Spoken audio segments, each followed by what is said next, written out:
औज़ुबिल्लाहिमिनश्शैतानिर्रजीम बिस्मिल्लाहिर्रहमानिर्रहीम। अस्सलाम वालेकुम क्लास।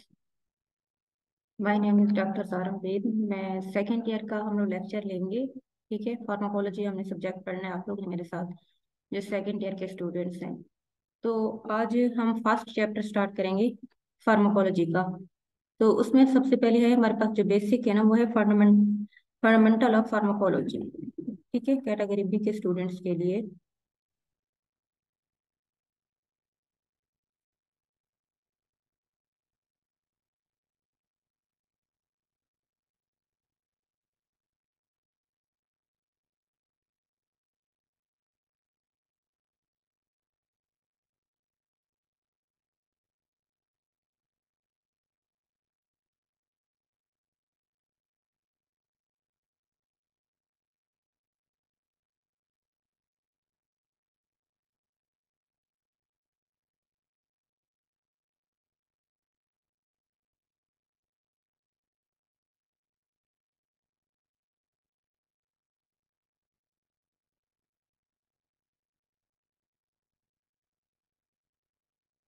ये है, ठीक है। बिस्मिल्लाहिर्रहमानिर्रहीम से हमारे पास फर्स्ट चैप्टर है इंट्रोडक्शन या बेसिक कॉन्सेप्ट ऑफ फार्माकोलॉजी। हमारा जो सब्जेक्ट है ना, वो है फार्माकोलॉजी। अगर हम वन वर्ड डेफिनेशन करें फार्माकोलॉजी की, तो उसका मतलब होता है कि फार्मा का मतलब होता है ड्रग, कोलॉजी का मतलब होता है study.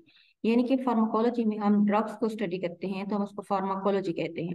Pharmacology is the study of substance that interact with living system through chemical process, especially by binding to regulatory molecules and activating or inhibit the normal body process। यानी कि ऐसे सब्सटेंस की हम study करते हैं जो कि हम जो है ना केमिकल प्रोसेस के थ्रू लिविंग सिस्टम के अंदर जो जाते हैं, वो हमारे लिविंग सिस्टम के साथ इंटरेक्ट करते हैं। वहां पे जो हमारे मॉलिक्यूल्स होते हैं उनके साथ वो बाइंड कर देते हैं। मॉलिक्यूल ये वो या रिसेप्टर जो होते हैं उनके साथ जब ड्रग एक बहस से हम देते हैं, वो बाइंड करेगा तो उसके बाद वो अपना फार्माकोलॉजिकल एक्शन शो करेगा। या तो जो हमारे बॉडी का नॉर्मल प्रोसेस होते हैं उनको इनहिबिट कर देगा या एक्टिवेट कर देगा। जो ड्रग हम दे रहे होते हैं वो हमारी बॉडी के अंदर जाता है, रिसेप्टर के साथ बाइंड करता है, तो उसके बाद उसका फार्माकोलॉजिकल एक्शन शो होता है। और जो हमारा बॉडी का नॉर्मल प्रोसेस होता है, या तो वो उसको एक्टिवेट कर देंगे या उसको इनहिबिट कर देंगे। नेक्स्ट हमारे पास है ब्रांचेस ऑफ फार्माकोलॉजी। फार्माकोलॉजी की दो ब्रांचेस हैं, फार्माकोकाइनेटिक्स, फार्माकोडायनामिक्स। जो फार्माकोकाइनेटिक्स में हम ये करते हैं कि जो बॉडी जो है ना ड्रग के साथ करती है, यानी कि study of the effect of the body has on drugs including absorption, distribution, metabolism and excretion. Next हमारे पास आ जाती है फार्माकोडायनामिक्स। फार्माकोडायनामिक्स में हम ये करते हैं कि ड्रग्स हमारी बॉडी के अंदर उसके क्या इफेक्ट होते हैं, इनकी study of the effect of the drugs on the body. Pharmacokinetics को डिस्कस करने से पहले हम जो है ना रूट्स ऑफ एडमिनिस्ट्रेशन पढ़ेंगे। ड्रग को हमने जो एडमिनिस्टर करना है उसके हमारे पास कुछ रूट्स होते हैं, उसमें कौन से हैं। जो सबसे पहले हमने कौन सा रूट्स से मतलब हमने ड्रग को एडमिनिस्टर करना है, उसके लिए सबसे पहले हम इन चीज़ों को पता होना चाहिए कि इनकी प्रॉपर्टीज ऑफ द ड्रग क्या है। कुछ ड्रग हमारे पास लिपिड सोल्यूबल होते हैं, कुछ वाटर सोल्यूबल होते हैं, कुछ ड्रग जो होती है आयंस अनआयोनाइज होते हैं, कुछ आयोनाइज होते हैं। तो इन सारी प्रॉपर्टीज को हमने पहले देखना होता है, उसके बाद हमने डिसाइड करना होता है कि हमने ड्रग को किस रूट के जो एडमिनिस्टर करना है। सेकंड चीज हमें ये देखनी है कि हमें थेराप्यूटिक ऑब्जेक्टिव जो हमें लेने हैं ड्रग से, यानी कि ड्रग्स का जो हमें एक्शन है वो फौरी चाहिए, उसका ऑनसेट ऑफ एक्शन जो है ना वो हमें रैपिड चाहिए या हमें स्लो चाहिए, या हमने ड्रग को लॉन्ग टर्म के लिए एडमिनिस्टर करना है या शॉर्ट टर्म के लिए। ये सारी चीजें हम लोगों ने मतलब इनको हमने अपने इसमें रखना होता है। कोई भी ड्रग एडमिनिस्टर करने से पहले इन सारी चीजों को हमने देखना होता है। उसके बाद है रूट्स ऑफ ड्रग एडमिनिस्ट्रेशन। हमारे पास तीन बेसिक रूट्स हैं, enteral routes, parenteral route, other routes. जो हमारे पास एंटीरल रूट्स होता है उसमें फर्दर थ्री डिवाइड उसको किया गया टाइप्स के अंदर। उसमें हमारे पास ओरल है, बक्कल है और सबलिंगुअल रूट है। नेक्स्ट हमारे पास आ जाता है पेरेंटल रूट। जो पेरेंटल रूट है उसमें हमने देखना है कि सबक्यूटेनियस भी हम इंजेक्शन दे सकते हैं, इंट्रावीनस भी दे सकते हैं, इंट्रामस्कुलर भी दे सकते हैं। जो अदर हमारे पास रूट्स है उनमें हमारे पास नेजल, टॉपिकल, उसके बाद ट्रांसडर्मल और रेक्टल रूट। जो हमारे पास मेजर रूट्स हैं ड्रग एडमिनिस्ट्रेशन के, उसमें हमने वही ऊपर डिस्कस कर लिया है। जो हमारे पास एंटीरियर रूट है, एंटीरियर रूट्स का मतलब क्या होता है, ये मोस्ट सिंपल और मोस्ट कॉमन ड्रग एडमिनिस्ट्रेशन करने का हमारे पास रूट है। इसमें इंक्लूड्स इसमें ओरल आ जाती है, सबलिंगुअल। जो हमारे पास ओरल है, ओरल आपको पता है जो हम बाय माउथ जो चीज ले रहे हैं या थ्रू द माउथ जो चीज हम ले रहे हैं, जो ड्रग हम गिवन कर रहे हैं उसको हम ओरल माउथ के थ्रू देते हैं। ये मसलन जिस तरह टैबलेट्स हैं, कैप्सूल हैं, सिरप वगैरह, ये सारी ड्रग जो है ना हम ओरल ओरल रूट के थ्रू देते हैं। ओरल वो है given drug by the mouth. उसके बाद इसके एडवांटेजेस कौन से हैं? जो हम ओरल रूट देते हैं मोस्ट एक्सेप्टेबल हमारे पास ये तरीका है, मोस्ट कन्वीनियंट है सारे पेशेंट के लिए। दूसरा ये कि इसका लोकल इफेक्ट के साथ साथ सिस्टेमिक इफेक्ट भी शो होता है, जबकि जो हम आईवी के थ्रू जो ड्रग देते हैं वो डायरेक्ट हमारे वीन्स के अंदर जाता है, ये हमारे मसल में डायरेक्ट हमारे ब्लड के अंदर जाता है, तो उसका जो है ना हमें सिस्टेमिक एक्शन शो होता है। जबकि ये ड्रग देंगे हम इसका लोकल एक्शन के साथ साथ हमें इसका सिस्टेमिक एक्शन भी शो होगा। दूसरा ये होती है कि इस तरह की जो डोजेज फॉर्म होते हैं उनके लिए स्टेरॉइड टेक्निक्स की जरूरत नहीं होती है। दूसरा ये होता है कि ड्रग की डिलीवरी क्योंकि सर्कुलेशन में स्लो होती है, इसीलिए ये होता है कि जो कंसंट्रेशन हम ड्रग की दे रहे होते हैं उसके एडवर्स इफेक्ट भी कम होते हैं। जबकि अगर हम आईवी के थ्रू जो ड्रग दे रहे होते हैं उससे डायरेक्ट हमारे ब्लड के सर्कुलेशन के अंदर जा रहा होता है, तो उसके साइड इफेक्ट भी बहुत ज्यादा होते हैं। इसीलिए हमें उसकी डोज को कंसिडर करना होता है कि हमें उसकी कितनी डोज देनी है, लेस डोज हमें उसकी एडमिनिस्टर करनी होती है, जबकि इसमें इस तरह का कोई केस नहीं होता। नेक्स्ट हमारे पास है डिसएडवांटेजेस। डिसएडवांटेजेस में हमारे पास ये हो गया क्योंकि रेट ऑफ अब्जॉर्प्शन जो होता है ड्रग की वो वेरी बढ़ होती है, यानी कि आप एग्जैक्ट यानी कि हमारे पास जो डोज है वो नहीं जा रही होती है हमारी बॉडी के अंदर टैबलेट या सिरप वगैरह की सूरत में। जबकि आईवी में हम डायरेक्ट जो है ना उसके अब्जॉर्प्शन 100% हमेशा ड्रग जो है ना उसकी ऑब्जर्वेशन और बायोबिलिटी हमें अपटेन होती है अगर हम उसको आईवी के रूट के थ्रू देते हैं। जबकि जो हम ओरल रूट जो यूज करें उसमें कभी भी 100% ड्रग हमारी बॉडी के अंदर नहीं जाता है, बल्कि 80% ड्रग जाता है।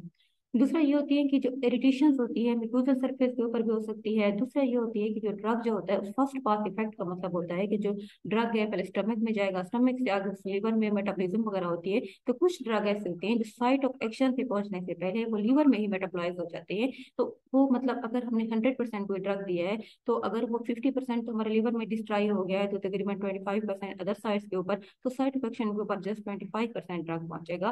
तो इसलिए फर्स्ट पास इफेक्ट बेस का एक साइड इफेक्ट है। दूसरा ये होता है ऑनसेट ऑफ एक्शन इसका जो है ना डिले होता है, इसलिए इमरजेंसी सिचुएशन में ये हमारे पास अनसूटेबल होता है।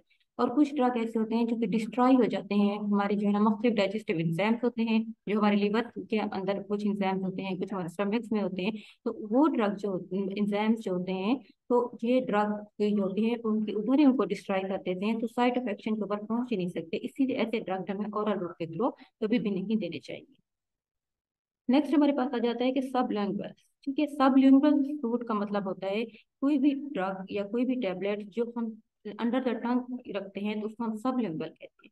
इसमें ये होता है कि जो सिस्टेमिक जो होते हैं सर्कुलेशन के अंदर डायरेक्ट इसका इफेक्ट हो जाता है, हमें शो होता है। इसके एडवांटेजेस ये होते हैं कि इसकी रैपिड एब्जॉर्प्शन और इफेक्ट होता है। जो हमारे पास एंजाइना को ट्रीट करने के लिए जो ड्रग यूज होता है नाइट्रोग्लिसरीन जो जिसको भी कहते हैं, या ग्लाइसराइल नाइट्राइल नाइट्रेट, ये हमारा एक ड्रग होता है जिसको हम जो है ना सबलिंगुअल रूट के थ्रू एडमिनिस्टर करते हैं। उसका बहुत है कि इसमें इन्फेक्शन का चांसेस भी बहुत कम होता है। नेक्स्ट हमारे पास आ जाती है पेरेंट्रल रूट। अब पेरेंट्रल रूट का मतलब ये होता है कि ऐसे ड्रग्स जिनकी जीआईटी से जिनकी अब्जॉर्प्शन जो है ना पुअर होती है, जैसे टेहफ्टीन है, ये ऐसी एजेंट्स ये ऐसे ड्रग्स जो कि अनस्टेबल होते हैं हमारे जीआईटी के अंदर, जिस तरह इंसुलिन है, तो इन ड्रग्स को हम जो है ना पेरेंट्रल रूट के थ्रू देते हैं ताकि हमें इनका ऑनसेट ऑफ एक्शन प्रॉपर हमें इनका ऑनसेट ऑफ एक्शन मिले। इसकी एग्जांपल हम मतलब आईवी के थ्रू देते हैं, वीन्स में देते हैं, इंट्रामस्कुलर होता है, इंट्राडर्मल भी होते हैं, सबक्यूटेनियस है। उसके बाद इंट्रापेरिटोनियल इंजेक्शन आ जाते हैं, इंट्रा आर्टेरियल इंजेक्शन है, इंट्रापार्टिक इंजेक्शन है, इंट्राथीकल इंजेक्शन है, इंट्रा आर्टिकुलर या जॉइंट में इंजेक्शन लगाते हैं, बोन मैरो में। ये सारी हमारे पास पेरिफेरल रूट्स की एग्जांपल हैं। थ्री जो मेजर रूट्स हैं जो हम मतलब प्रिंटर रूट में मोस्टली यूज होते हैं उनमें आईवी है, आईम है और सबक्यूटेनियस है। अब इसके एडवांटेजेस वो ही होती हैं कि रैपिड ऑनसेट ऑफ एक्शन होगा, फौरन हमें रिस्पॉन्स मिलेगा, इमरजेंसी में हम इसको देते हैं। और जो ड्रग होती है उसकी डोज जो है ना 100% डिलीवर हो जाती है, एक्यूरेट होती है, और ये सूटेबल होती है उन ड्रग के लिए जो कि जीआईटी में जो डिस्ट्रॉय हो जाते हैं। जबकि इसके डिसएडवांटेजेस ये होते हैं कि क्योंकि इनकी अब्जॉर्प्शन जो है ना वो रैपिड होती है, इनका ऑनसेट ऑफ एक्शन भी बहुत ज्यादा है, इसीलिए इनके एडवर्स इफेक्ट भी उतना ही ज्यादा होते हैं। दूसरा ये कि इरिटेशन होती है साइड ऑफ इंजेक्शन के ऊपर, जो उसका मेजर साइड इफेक्ट है। तीसरा इसमें ये होता है कि इसमें पेन भी होता है, पेशेंट फेयर भी हो जाता है, इन्फेक्शन भी होता है, और इस रूट में जो ड्रग देते हैं इरिवर्सिबल होते हैं, यानी कि दोबारा हम अगर उनको इन्फेक्शन बैठ जाए तो हम उनको दोबारा रिवर्स नहीं कर सकते। अदर रूट्स हैं जो ड्रग एडमिनिस्ट्रेशन के हमारे पास आ जाते हैं, जिनमें हमारे पास इनहेलेशन है, इंट्रानेजल रूट है, टॉपिकल है, या इसके बाद रेक्टल रूट। नेक्स्ट हमारे पास आ जाता है इंट्रानेजल। ये देखिए इंट्रानेजल का मतलब होता है ये जो हम जो है ना अस्थमा के पेशेंट्स को देते हैं, ये नेबुलाइजर्स आप यूज करते हैं मुख्तलिफ जो है ना लोगों ने, तो इसमें डायरेक्ट जो है ना डोज को हम इनहेल करते हैं, हमारे उसके अंदर मतलब डिवाइस इस तरह के यूज होते हैं। नेक्स्ट हमारे पास है टॉपिकल, कुछ डोजेज फार्म होती हैं जो कि हम स्किन के ऊपर अप्लाई करते हैं, जिनमें हमारे पास क्रीम्स आ जाती हैं, ऑइंटमेंट्स आ जाती हैं। उसके बाद जो है ना मुख्तलिफ किस्म के जेल्स हैं, ट्राटम पैचेस हैं, और इसके बाद ईयर और आई में भी हम कुछ ड्रॉपलेट्स यूज करते हैं, कुछ सॉल्यूशंस होते हैं, कुछ सस्पेंशन होती है, कुछ ऑइंटमेंट्स वगैरह होती हैं। उसके बाद हम नोज और लंग्स में जो है स्प्रे और पाउडर वगैरह ये सारी हम यूज करते हैं। अब हम ने दो ब्रांचेस बनी थी फार्माकोलॉजी की, जिसमें हमारे पास फार्माकोकाइनेटिक्स थी और फार्मोडायनामिक्स थी। अब हम पहले फार्माकोकाइनेटिक्स को डिस्कस करेंगे। जिस तरह हमने पहले पढ़ा था कि फार्माकोकाइनेटिक का मतलब होता है कि जो बॉडी ड्रग के साथ करती है। अब हम ड्रग हमने एडमिनिस्टर किया है तो सबसे पहले उसकी अब्जॉर्प्शन होगी, उसके बाद उसकी डिस्ट्रीब्यूशन होगी, डिस्ट्रीब्यूशन के बाद उसकी मेटाबॉलिज्म होगी, मेटाबॉलिज्म के बाद वो एक्सक्रीट आउट कर जाएगा हमारी बॉडी के अंदर। इस तरह हमने ये डायग्राम में आप देख रहे हैं कि अब ड्रग है, उसने वो जीआईटी में गया है, वहां से उसकी एब्जॉर्प्शन तो हुई है ब्लड में, उसके बाद गया है ब्लड में, जाने के बाद उसने डिस्ट्रीब्यूशन हुआ है ब्लड से अदर आदमी की तरफ, लीवर में जा रहा है ड्रग, किडनी में जा रहा है, उसके बाद साइड ऑफ एक्शन की तरफ या अदर साइड्स वगैरह जो भी मतलब ऑर्गन्स हैं, टिश्यू है, उनमें हमारे पास ब्लड जहाँ के जो है ना वो सर्कुलेट करेगा ड्रग, क्योंकि जो ड्रग है वो ब्लड में जाएगी, ब्लड से आगे सर्कुलेट हो जाएगी। उसके बाद अब लीवर में मेटाबॉलिज्म होती है, वहां से बाइल में ड्रग जा रहा है, इससे आउट बाहर हमारी बॉडी की तरफ एक्सक्रीट आउट कर रहा है। उसके बाद किडनी भी जो है ना मेटाबॉलिज्म वहां पे भी होती है, वहां से यूरिन में जाता है, वहां से बाहर जो है ना आउट ऑफ मतलब हमारी बॉडी से बाहर ड्रग एक्सक्रीट आउट हो रहा है। नेक्स्ट हमारे पास सबसे पहले हम पढ़ेंगे कि ड्रग की अब्जॉर्प्शन किस तरह से होती है। अब्जॉर्प्शन ऑफ ड्रग का मतलब होता है कि साइट ऑफ एडमिनिस्ट्रेशन से ब्लड स्ट्रीम की तरफ जितना ड्रग जा रहा है, ये जो है ना rate and efficiency of absorption depend upon the route of administration. मसलन अगर हम आईवी के थ्रू दे रहे हैं तो इसका मतलब है कि 100% ड्रग जो है ना उसकी अब्जॉर्प्शन होगी, जबकि ऐसा ड्रग जो हम ओरल रूट के थ्रू दे रहे हैं तो उसकी जो है ना तकरीबन 80% जो है ना अब्जॉर्प्शन होगी। उसके बाद है transport of a drug from the GIT tree. अब depend on the chemical properties of the drug, ऐसे ड्रग्स जो है ना हम देखते हैं कि उनकी जीआईटी से उनकी केमिकल प्रॉपर्टीज के ऊपर डिपेंड करता है कि ड्रग लिपिड सोल्यूबल है या वाटर सोल्यूबल है, आयोनाइज्ड है या अनआयोनाइज्ड ड्रग है। ये सारी प्रॉपर्टीज को हम के ऊपर डिपेंड करता है कि ड्रग ने कहाँ से ट्रांसपोर्ट होता है। ड्रग के ट्रांसपोर्ट के दो तरीके हैं, एक है पैसिव डिफ्यूजन, नेक्स्ट हमारे पास है एक्टिव ट्रांसपोर्ट। पैसिव डिफ्यूजन जैसे कि नाम से शो है, इसमें जो अनआयोनाइज्ड ड्रग होते हैं तो वो लिपिड मेम्ब्रेन से जो है ना वो मतलब पास करते हैं। तो ऐसे ड्रग्स जो कि मूव करते हैं हाई कंसंट्रेशन से लो कंसंट्रेशन की तरफ, तो हम उसको पैसिव डिफ्यूजन कहते हैं। जबकि एक्टिव ट्रांसपोर्ट का मतलब होता है ये एनर्जी के ऊपर डिपेंड करता है। एनर्जी हमें एटीपी से, एडिनोसिन ट्राइफॉस्फेट्स जो होते हैं, ये इनकी हाइड्रोलाइसिस होती है, इनकी ब्रेकडाउन होती है, तो यहाँ से एनर्जी हासिल होती है। तो ये एनर्जी जो होती है ये ड्रग को ट्रांसपोर्ट करने के लिए यूज होती है। तो इसमें जो ड्रग होते हैं हमेशा वो मूव करते हैं एक लो कंसंट्रेशन से हाई कंसंट्रेशन की तरफ जाते हैं। ठीक है, तो इसीलिए हमें यहाँ पे एनर्जी की जरूरत होती है। नेक्स्ट हमारे पास दो टर्म है, एंडोसाइटोसिस एंड एक्सोसाइटोसिस। एंडोसाइटोसिस में क्या होता है, this type of drug delivery transport drug of exceptionally large size across the cell membrane. अब ऐसे ड्रग्स जिनका साइज लार्ज होता है तो वो सेल मेम्ब्रेन से उनको ट्रांसपोर्ट करने के लिए हम एंडोसाइटोसिस का जो है ना टाइप यूज करेंगे। इसमें क्या होता है कि जो ड्रग मॉलिक्यूल्स होते हैं तो सेल मेम्ब्रेन के थ्रू जिन्हें पास ऑफ करते हैं उनको पहले इनगल्फ कर लिया जाता है, उनके छोटे छोटे मतलब पार्ट्स में डिवाइड कर लिया जाता है, और यही जो पार्ट्स होते हैं बाद में इन ये छोटी वेसिकल्स होती हैं हमारी बॉडी के अंदर, तो उनके अंदर ये स्टोर कर देती हैं। इन्हीं वेसिकल्स के थ्रू बाद में सेल मेम्ब्रेन से क्रॉस होकर मुख्तलिफ बॉडी के पार्ट्स तक जाता है। जबकि एक्सोसाइटोसिस जो होती है वो रिवर्स होता है एंडोसाइटोसिस का। अब इसमें जो होते हैं जो सेल्स जो हमारे पास वेसिकल फॉर्मेशन जो प्रोसेस होता है बिल्कुल उसकी तरह होता है। अब जो एक्सक्रीशन होती है, जो सेक्रेट पार्ट होते हैं, बहुत सारे सब्सटेंस जो होती हैं जिन्हें बॉडी से बाहर जाना होता है वो भी उन्हीं वेसिकल की फॉर्म में बॉडी से बाहर चले जाते हैं। इसको हम एक्सोसाइटोसिस कहेंगे। जबकि एंडोसाइटोसिस में जो वेसिकल के अंदर ड्रग होता है वो बॉडी के अंदर ही रहता है, प्लाज्मा मेम्ब्रेन क्रॉस करता है तो बॉडी के अंदर ही वो रहता है और उसके बाद मुख्तलिफ टिश्यू तक चला जाता है। जबकि एक्सोसाइटोसिस जो है ना वो एंडोसाइटोसिस के रिवर्स है, वो वाला प्रोसेस। इसमें ये होता है कि वेसिकल्स की फॉर्मेशन में ही सिमिलर प्रोसेस होता है ड्रग, लेकिन वो ड्रग जो कि एक्सक्रीट आउट करना है जिसने हमारी बॉडी से बाहर, तो वो जो है ना इन वेसिकल्स में आता है और बॉडी से बाहर एक्सक्रीट आउट कर देते हैं। नेक्स्ट हमारे पास है ड्रग डिस्ट्रीब्यूशन। ड्रग डिस्ट्रीब्यूशन अब ऐसा प्रोसेस है जो कि process by which a drug reversibly leave the blood stream and enter the extracellular fluids या सेल टिश्यू। अब इसमें क्या कर रहा होता है, इसके अंदर अब जो ड्रग है हमारे पास ब्लड स्ट्रीम को वो छोड़ देगा, ब्लड स्ट्रीम को लीव करने के बाद हमारी बॉडी के टिश्यू में चला जाएगा, सेल में जाएगा, टिश्यू में जाएगा, एक्स्ट्रा फ्लूइड जो है ना जो फ्लूइड्स है एक्स्ट्रा सेलुलर फ्लूइड्स उसमें चला जाएगा। उसको हम ड्रग की डिस्ट्रीब्यूशन कहते हैं। इनके ब्लड से ड्रग ने आगे डिस्ट्रीब्यूट होना है मुख्तलिफ टिश्यू के अंदर। अब इसमें हमने दो टर्म देखनी, एक ब्लड का फ्लो और दूसरी कैपिलरी मेम्ब्रेन जो होती है, या हमारी जो कैपिलरीज होती हैं उनकी परमिएबिलिटी कितनी है। फर्स्ट हम देखेंगे ब्लड फ्लो। ब्लड फ्लो में ये होता है कि जो रेट ऑफ ब्लड फ्लो होता है वो कुछ टिश्यू या कुछ कैपिलरीज की तरफ जो है ना ज्यादा होता है, और कुछ ऑर्गन की तरफ कम होता है। जैसे कि हमारे ब्रेन है या लिवर है या किडनी है, इनमें ब्लड का फ्लो ज्यादा होता है, जबकि जो स्केलेटल मसल्स है, हमारे एडिपोस मसल है, वहां पे ब्लड का फ्लो कम होता है। इसीलिए हमेशा ड्रग उन जो है ना पार्ट्स या उन ऑर्गन टिश्यू की तरफ ज्यादा डिलीवर होगा जहाँ पे ब्लड का फ्लो ज्यादा। नेक्स्ट हमारे पास है कैपिलरी परमिएबिलिटी। जो अब इसमें ये होता है कि जो हमारी मेम्ब्रेन्स होती हैं, जो कैपिलरीज होती हैं, वो मुख्तलिफ जो है ना मतलब टिश्यूज की मुख्तलिफ होती हैं, इसीलिए वो कुछ ड्रग को गुजरने देती हैं, कुछ ड्रग को नहीं गुजरने देती है। अब जिस तरह हमारा ब्रेन है, ब्रेन की जो कैपिलरीज होती हैं तो उनमें एंडोथेलियल सेल्स होते हैं, ठीक है, और वहाँ पे कोई भी उनका सिलेट जो है ना जंक्शन नहीं होता, इसीलिए वो सिर्फ जो लिपिड सोल्यूबल ड्रग होती है उनको गुजरने देती है। मतलब जो ब्लड ब्रेन बैरियर होती है, ठीक है, जो हमारी ब्रेन की झिल्ली होती है, ये जो मेम्ब्रेन होती है, वो सिर्फ लिपिड सोल्यूबल ड्रग को गुजरने देगी, वाटर सोल्यूबल ड्रग को वो नहीं गुजरने देती। जबकि जो हमारा लीवर और स्प्लेन है, ठीक है, उसकी जो मेम्ब्रेन होती है तो वो डिसकंटिन्यूट होती है, इसीलिए वो प्लाज्मा प्रोटीन उसमें से गुजर सकती हैं और वाटर सोल्यूबल ड्रग भी उसमें से पास कर देंगे।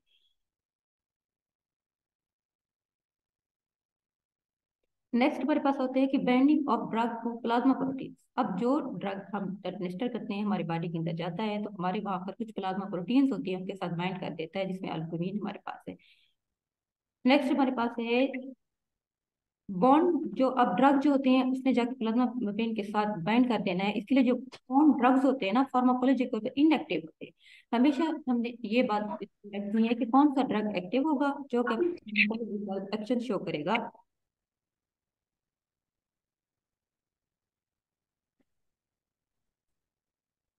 तो कौन सा ड्रग फार्माकोलॉजिकल इनएक्टिव है और कौन सा हमारे पास एक्टिव होगा। हमेशा वो ड्रग जो कि बॉन्ड फॉर्म में होता है वो फार्माकोलॉजिकल तौर पर इनएक्टिव होता है, उसका कोई इफेक्ट नहीं होता।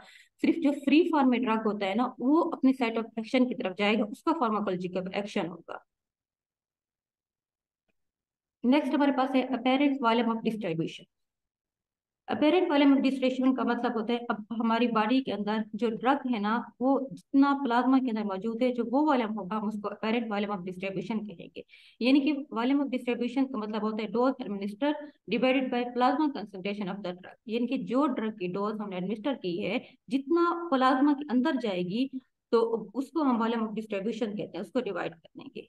प्लाज्मा के अंदर जितनी कंसंट्रेशन होगी फार्माकोलॉजी के ऊपर, वही ड्रग दूसरी साइड ऑफ एक्शन की तरफ जाएगा, तो वही हमारा मतलब एक्शन शो करेगा जितना प्लाज्मा में ड्रग की कंसंट्रेशन होगी।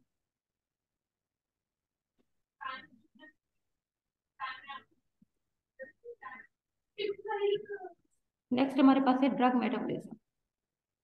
पहले हमने ड्रग की एब्जॉर्प्शन पढ़ी, उसके बाद ड्रग की मेटाबॉलिज्म किस तरह से होती है, और नेक्स्ट इसमें है ड्रग की मेटाबॉलिज्म में हमारे पास जो इसको ड्रग जो मेटाबॉलाइज होते हैं हम उसको बायो ट्रांसफॉर्मेशन का प्रोसेस भी कहते हैं, या उसको जो है ना ड्रग मेटाबॉलिज्म भी कहते हैं। The process for metabolism lipophilic drug into more polar readily excrete product. अब जो ड्रग्स होते हैं कुछ में लिपिड सोल्यूबल होते हैं, कुछ वाटर। जो लिपिड सोल्यूबल ड्रग होते हैं तो वो जो है ना मतलब कन्वर्ट होते हैं पहले पोलर ड्रग्स के अंदर, और वो बॉडी में एक्सीड होते हैं। यानी कि जो पोलर ड्रग होंगे, जो वाटर सोल्यूबल ड्रग होते हैं, वो हमारी बॉडी से मतलब ज्यादा तेजी से absorb कर देते हैं बजाय लिपिड सोल्यूबल ड्रग्स के। इसीलिए जो ड्रग की मेटाबॉलिज्म करेक्शन होता है हम उसको फर्दर दो फेज में डिवाइड कर देते हैं, फेज वन और फेज टू। जो फेज वन रिएक्शन होते हैं उसके अंदर जो हमारे पास लिपोफिलिक ड्रग होते हैं उनको हम पोलर मॉलिक्यूल्स के अंदर कन्वर्ट कर देते हैं by exposing a polar functional group. तो मेनली इसमें ऑक्सीडेशन का प्रोसेस होता है, या इसमें रिडक्शन या हाइड्रोलाइसिस का प्रोसेस, जिनके ऑक्सीडेशन रिडक्शन या हाइड्रोलाइसिस के थ्रू जो हमारे पास लिपोफिलिक ड्रग्स होते हैं उनको हमने पोलर ड्रग में कन्वर्ट करना होता है, क्योंकि जो पोलर मॉलिक्यूल्स होते हैं ना उन्होंने हमारी बॉडी से पहले एक्सक्रीट आउट कर देना होता है। जबकि फेज टू को हम कंजुगेशन रिएक्शन भी कहते हैं। अब इसमें ये होता है कि जो फेज वन की मेटाबॉलिज्म, फेज वन मेटाबॉलिज्म में जो पोलर मॉलिक्यूल्स बनते हैं वो पोलर तो होते हैं, वो हमारी किडनी में एक्सक्रीट तो कर लेते हैं, लेकिन कुछ उसमें से मेटाबॉलाइट्स ऐसे होते हैं जो अभी भी पोलर होते हैं और किडनी की कुछ ट्यूब्यूल्स के अंदर रिटेन कर जाते हैं, यानी कि बॉडी से बाहर एक्सक्रीट नहीं करते।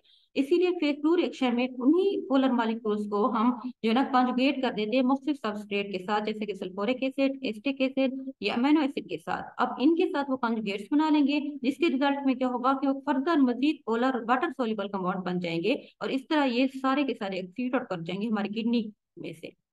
नेक्स्ट हमारे पास आ जाती है ड्रग की एलिमिनेशन की तरह। अब हमने रिमूव करना है ड्रग को हमारी बॉडी से, तो वो मुख्तलिफ रूट्स के थ्रू होता है, ठीक है, जिनकी किडनी से हमारे पास यूरिन में चला जाता है, दूसरे रूट्स बाइल में भी होता है, इंटेस्टाइन में भी, लंग्स में भी, मिल्क में भी, नर्सिंग मदर के अंदर, ये सारे रूट ऑफ एलिमिनेशन है। नेक्स्ट हमारे पास आते हैं रूट ऑफ इन्फ्लेमेशन में। सबसे पहले हमारे पास किडनी है। किडनी से ड्रग जो है ना जो और उसके जो मेटाबोलाइट्स होते हैं वो ऑक्सीडेट करते हैं, हमारे यूरिन के अंदर चले जाते हैं। अब किडनी में जो जो मतलब इन्वॉल्व है उनमें हमारे पास ग्लोमेरुलर फिल्ट्रेशन होती है, उसके बाद एक्टिव ट्यूबुलर सेक्रेशन भी होती है, उसके बाद पैसिव ट्यूबुलर अब्जॉर्प्शन भी होती है। नेक्स्ट हमारे पास आते हैं लीवर। लीवर से भी जो ड्रग और उसके मेटाबोलाइट्स होते हैं वो लीवर में जाते हैं, वहां से हमारी बॉडी से बाहर मतलब एक्सक्रीट आउट कर देते हैं। उसके बाद जीआईटी भी से भी मतलब एक रूट है जहाँ से ड्रग ने हमारी बॉडी से बाहर एक्सक्रीट आउट करना होता है। जिस तरह हमने एग्जांपल दी हुई है, थायोसाइनेट्स, आयोडाइड्स और मर्करी वगैरह, इनकी जो है एक्सक्रीशन वो स्लेवा में होती है, और मॉर्फिन जो है ना वो पासिव डिफिशिएंसी से स्टमक में आती है और वहां से बाहर एक्सक्रीट आउट कर जाती है। उसके बाद हमारे पास जैसे कि वोलेटाइल या गैसियस सब्सटेंट वगैरह होते हैं या एनेस्थेटिक्स ड्रग्स वगैरह होती हैं, तो उसने ना होती है ईयर्स के में मतलब एक्सपायर होना है तो लंग्स के थ्रू हमारी बॉडी से बाहर एक्सक्रीट आउट कर देते हैं। नेक्स्ट हमारे पास है कुछ अदर रूट्स होते हैं जिनमें हमारे पास टीयर, ब्रेस्ट मिल्क, उसके बाद स्टेशन वगैरह आ जाते हैं। नेक्स्ट हमारे पास आ जाती है फार्माकोडायनामिक्स, जो सेकंड ब्रांच फार्माकोलॉजी की है, फार्माकोडायनामिक्स। इसमें ये होता है कि जो भी ड्रग्स जो होते हैं उनके इफेक्ट मुख्तलिफ होते हैं। कुछ ड्रग्स हमें बेनिफिशियल इफेक्ट देते हैं, कुछ हार्मफुल इफेक्ट देते हैं। हमेशा ड्रग जो हम बाहर से बॉडी में एक्सप्लोर करते हैं तो हमारे बॉडी के अंदर जो रिसेप्टर्स होते हैं स्पेसिफिक उनके साथ बाइंड कर देते हैं, और ये रिसेप्टर जो होते हैं ये सेल के सरफेस के ऊपर भी होते हैं, सेल के अंदर भी होते हैं, इनके इंफ्रास्लोलर भी होते हैं, सरफेस के ऊपर भी होते हैं। इन रिसेप्टर के साथ ड्रग आके बाइंड करेगा, उसके बाद वो अपना फार्माकोलॉजिकल एक्शन शो करेगा। तो इन जो रिसेप्टर्स हैं इनको हम इंजाइम्स भी कह सकते हैं, न्यूक्लिक एसिड भी हो सकती हैं, हमारे पास मेम्ब्रेन रिसेप्टर्स भी होते हैं। ये रिसेप्टर्स की जो मेजर फैमिलीज हैं फार्माकोडायनामिक्स में, हम रिसेप्टर की 4 मेजर फैमिलीज को देखेंगे। इसमें हमारे पास पहली जो होती हैं वो है लैगिन गेटेड एन चैनल, सेकंड हमारे पास है जी प्रोटीन कपल रिसेप्टर्स हैं, तीसरे हमारे पास इंजाइम लिंक रिसेप्टर्स हैं, और जो हमारे पास फोर्थ है वो है इंट्रासेलुलर रिसेप्टर्स। सबसे पहले हम देखेंगे कि लैगिन गेटेड एन चैनल। अब इसमें ये होता है कि ये जिस तरह आपके डायग्राम में देख रहे हैं, ये हमारे पास एक रिसेप्टर की शेप है जो ए के ऊपर है, उसके ऊपर उसकी शेप इस तरह से, ये जो उसमें कोई भी लेगेंड लेगेंड कोई ड्रग भी हमारे पास हो सकता है, कोई भी मॉलिक्यूल्स वगैरह भी हो सकता है। कोई भी लेगेंड जो आएगा रिसेप्टर के साथ मेम्ब्रेन के ऊपर जो है ना बाइंड कर जाएगा। जैसे ही लेगेंड जो है ना उस रिसेप्टर के साथ बाइंड करता है तो वो फार्माकोलॉजिकल चेंजेस लाएगा इस मेम्ब्रेन की स्ट्रक्चर्स के अंदर, ठीक है, यानी कि विद इन सेल्स। नेक्स्ट हमारे पास और जो रिसेप्टर्स होते हैं वो हमारे पास निकोटिनिक रिसेप्टर्स भी होते हैं, उसके बाद गाबा रिसेप्टर भी होते हैं जिनको हम गामा अमीनोब्यूटेरिक रिसेप्टर्स भी कहते हैं। इसकी एग्जांपल है लैगिन गेटेड रिसेप्टर्स की। नेक्स्ट हमारे पास आ जाते हैं जी प्रोटीन कपल रिसेप्टर्स।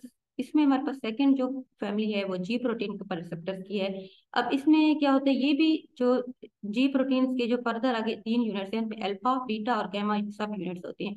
कोई भी